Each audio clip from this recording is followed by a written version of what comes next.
Hello friends, welcome to neutral life Tamil. ஏராளமானோர் சந்திக்கும் ஒரு பொதுவான பிரச்சனை தான் வாய் துர்நாற்றம். இந்த வாய் துர்நாற்றமானது பல தருணங்கள்ல மிகுந்த சங்கடத்தை ஏற்படுத்தக்கூடிய ஒரு பிரச்சனையும் கூட. ஒருவருக்கு வாய் துர்நாற்றம் ஏற்படுவதற்கு பல காரணங்கள் உண்டு. அதுல மோசமான வாய் சுகாதாரம், போதுமான அளவு நீர் அருந்தாமல் இருப்பது, மது, புகை போன்ற கெட்ட பழக்கங்கள், குறிப்பிட்ட சில உணவுகள் மற்றும் பானங்கள், டயட் மற்றும் விரதம் இருப்பது, இது மாதிரியான செயல்கள் வாய் துர்நாற்றத்தை ஏற்படுத்தும். இந்த காரணங்களால் ஏற்படும் வாய் துர்நாற்றத்தை சில பழக்க வழக்கங்கள் மாற்றங்கள் செய்வது மூலமா சரி செய்ய முடியும். ஆனா என்ன மாற்றங்கள் செஞ்சாலும் வாய் துர்நாற்றம் வீசுவது சரியாகலனா உடல்ல ஏதோ பிரச்சனை இருக்குதுன்னு அர்த்தம். சரி, என்ன மாதிரியான பிரச்சனைகளுக்கு எல்லாம் வாய் துர்நாற்றம் வீசும் அப்படிங்கறத பத்தி நம்ம இன்னைக்கு வீடியோல டீடைலா பார்க்கலாம். சோ வீடியோவை ஸ்கிப் பண்ணாம பாருங்க. வாங்க வீடியோக்குள்ள போலாம்.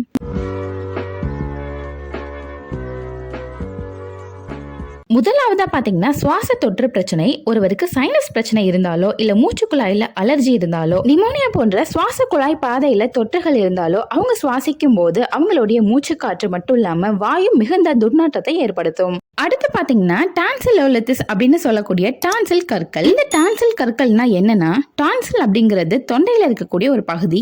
இந்த பகுதி விரிவடையும் போது நம்ம சாப்பிடக்கூடிய உணவுகள்ல உள்ள கால்சியம் போன்ற தாதுக்கள் அந்த டான்சில் பகுதிகளிலே சிக்கி கடினமாகி கற்களா மாறி அங்கேயே தங்கிடும். சில பாக்டீரியா அல்லது ஃபங்கஸ் கூட இந்த டான்சில் கற்கள் உருவாக காரணமாக இருக்கலாம். இந்த கற்கள்ல அதிகமான பாக்டீரியா மற்றும் பூஞ்சைகள் தங்கி இருப்பதனால இது கடுமையான வாய் துர்நாற்றத்தை உண்டாக்கும். அடுத்து பாத்தீங்கன்னா வாயில ஏற்படக்கூடிய அதிகப்படியான வறட்சி.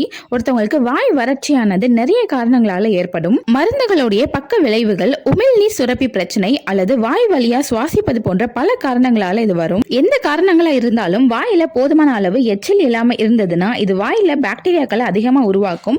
இது பயங்கரமான வாய் துர்நாற்றத்தையும் உண்டாக்கும். அடுத்து பாத்தீங்கன்னா நாக்குடைய மேற்பரப்புல இறந்த செல்கள் எல்லாம் அதிகமா தேங்கி நிற்கும். முக்கியமா நாக்குடைய அடிப்பகுதியில தான் இந்த இறந்த செல்கள் பாக்டீரியாக்களும் அதிகமா தேங்குவதனால கடுமையான துர்நாற்றத்தை ஏற்படுத்துது.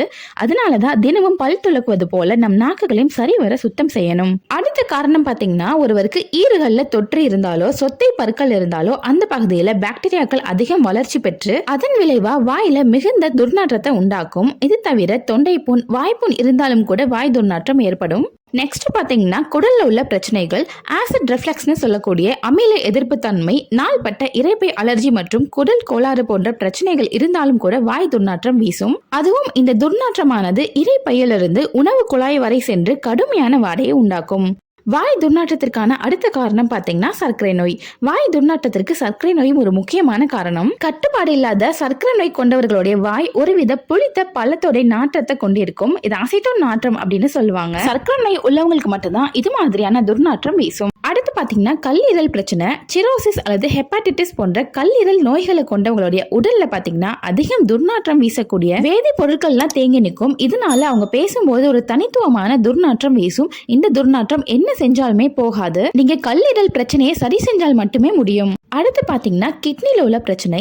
சிறுநீரக நோயோட லாஸ்ட் ஸ்டேஜ்ல உள்ளவங்களுக்கும் இந்த வாய் துர்நாற்றம் ஏற்படும். ஏன்னா சிறுநீரக பிரச்சனை உள்ளவங்க உடல்ல பாத்தீங்கன்னா கழிவு பொருட்கள்லாம் கிட்னியால சரியா வடிகட்டப்படாம கழிவுகள் உடல்லே கலந்துடும். இதனால அவங்க வாயில இருந்து கடுமையான துர்நாற்றம் வீசும். இந்த வாடையானது அழுகிய மீன் அல்லது அமோனியா போன்ற வாடையாக இருக்கும்.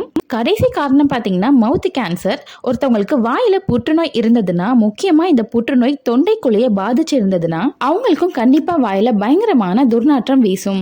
அவ்வளவுதான் ஃப்ரெண்ட்ஸ், இதெல்லாம் தான் வாய் துர்நாற்றம் ஏற்படுவதற்கு முக்கியமான காரணங்கள். உங்களுக்கும் அதிகமான வாய் துர்நாற்றம் இருந்ததுன்னா நான் சொன்ன காரணங்கள்ல ஏதோ ஒன்றாதான் இருக்கும். அது என்னங்கிறத கண்டறிஞ்சு சரி செய்ய பாருங்க. அவ்வளவுதான் ஃப்ரெண்ட்ஸ், இந்த தகவல் உங்களுக்கு யூஸ்ஃபுல்லா இருந்துச்சுன்னா கண்டிப்பா வீடியோ லைக் பண்ணுங்க, ஷேர் பண்ணுங்க, மறக்காம நம்ம சேனல் நியூட்ரல் லைஃப் தமிழை சப்ஸ்கிரைப் பண்ணிருங்க. நன்றி.